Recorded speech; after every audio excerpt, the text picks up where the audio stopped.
Children are domesticated the same way that we domesticate a dog, a cat, or any other animal. In order to teach a dog, we punish the dog and we give it rewards. We train our children, whom we love so much, the same way that we train any domesticated animal, with a system of punishment and reward. We are told, "You're a good boy," or "You're a good girl," when we do what mom and dad want us to do. When we don't, we are a bad girl or a bad boy. When we went against the rules, we were punished. When we went along with the rules, we got a reward. We were punished many times a day, and we were also rewarded many times a day. Soon we became afraid of being punished and also afraid of not receiving the reward. The reward is the attention that we got from our parents or from other people like siblings, teachers, and friends. We soon develop a need to hook other people's attention in order to get the reward. The reward feels good, and we keep doing what others want us to do in order to get the reward. With that fear of being punished and that fear of not getting the reward, we start pretending to be what we are not, just to please others, just to be good enough for someone else. We try to please mom and dad. We try to please the teachers at school. We try to please the church, and so we start acting. We pretend to be what we are not because we are afraid of being rejected. The fear of being rejected becomes the fear of not being good enough. Eventually, we become someone that we are not. We become a copy of mama's beliefs, daddy's beliefs, society's beliefs, and religion's beliefs.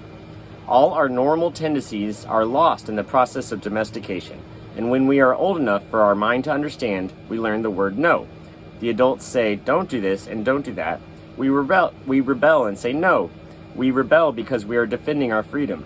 We want to be ourselves, but we are very little, and the adults are big and strong.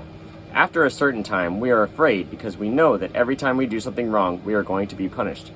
The domestication is so strong that at a certain point in our life, we no longer need anyone to domesticate us.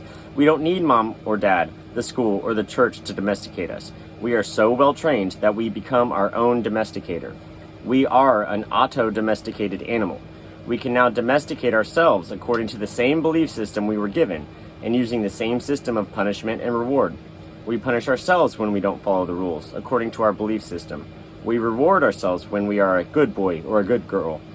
The belief system is like a book of law that rules our mind. Without question, whatever is in the book of law is our truth. We base all of our judgments according to the book of law, even if these judgments go against our own inner nature.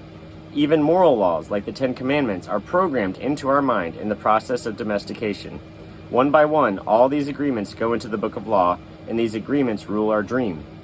There is something in our minds that judges everybody and everything, including the weather, the dog, the cat, everything.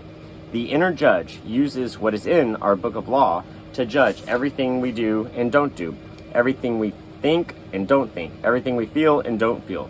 Everything lives under the tyranny of this judge.